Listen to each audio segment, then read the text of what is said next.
আসসালামু আলাইকুম।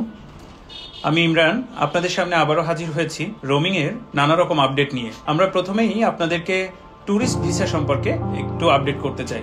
শুরু করার আগে আমাদের দেশে যারা বিশেষ করে কুমিল্লা, ফেনী, নোয়াখালী বিভিন্ন অঞ্চলে যারা বন্যায় ক্ষতিগ্রস্ত হয়েছেন তাদের প্রতি সমবেদনা জানিয়ে এবং আমার সর্বোচ্চটুকু দোয়া রেখে সৃষ্টিকর্তার কাছে তাদের মুক্তি প্রার্থনা করে আমি শুরু করতে চাচ্ছি। প্রথমে আপনাদেরকে ইউকে ট্যুরিস্ট ভিসা সম্পর্কে একটু আপডেট করতে চাই। বর্তমানে ইউকে ট্যুরিস্ট ভিসা আলহামদুলিল্লাহ সাকসেস রেট আমাদের 100%। আমরা রিসেন্টলি কোনো ফাইলই মিস করি নাই এবং আমাদের 100% ভিসা হয়েছে। এই ক্ষেত্রে আমি আপনাদেরকে বলতে চাই যে এর মানে এই না যে আপনি যে কোনোভাবেই অ্যাপ্লাই করলেই আপনার ইউকের ভিসা হয়ে যাবে। ইউকের ভিসা হওয়ার ক্ষেত্রে বিশেষ করে আপনার ট্রাভেল হিস্ট্রি এবং ব্যাংক স্টেটমেন্ট যদি স্ট্রং থাকে, আপনার প্রফেশন যদি ডিক্লেয়ার করা থাকে, তাহলে ইনশাআল্লাহ আপনার ভিসা হয়ে যাবে। সাথে আমাদের দক্ষ হাত তো অবশ্যই রয়েছে আপনাদের সহযোগিতায়। আমি আপনাদেরকে চায়না ভিসা সম্পর্কে একটু আপডেট করি। সামনে বিশেষ করে চায়নার যে ক্যান্টন ফেয়ার রয়েছে, এটাকে উদ্দেশ্য করে অনেক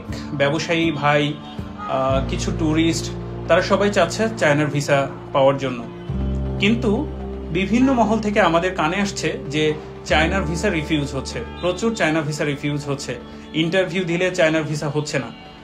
আমাদের কাছে যে তথ্য রয়েছে বা আমাদের যে এক্সপেরিয়েন্স দেখছি লাস্ট কিছুদিন ধরে, সেক্ষেত্রে আমরা বলবো চায়না ভিসার ক্ষেত্রে আমাদের সাকসেসও আলহামদুলিল্লাহ সন্তোষজনক। আর চায়না ভিসার ক্ষেত্রে বিশেষ করে যদি আপনার 2-3টা দেশ ট্রাভেল করা থাকে, আপনার যদি ব্যাংক স্টেটমেন্ট মোটামুটি স্ট্রং থাকে, 2.5 লাখ বা 3 লাখ টাকা আপনার ব্যালেন্স থাকে, তাহলে চায়না ভিসা পাওয়া সম্ভব। এছাড়াও চায়নার কিছু কন্ট্রাকচুয়াল বিজনেস ভিসা হয়ে থাকে, আপনারা সবাই জানেন, আমরা সেটা নিয়েও কাজ করে থাকি। সুতরাং চায়না ভিসা সম্পর্কে যে কোনো সহযোগিতা লাগলে রোমিং আপনার পাশেই থাকছে। আশা রাখছি একই সাথে আমরা সাকসেস এনজয় করতে পারবো।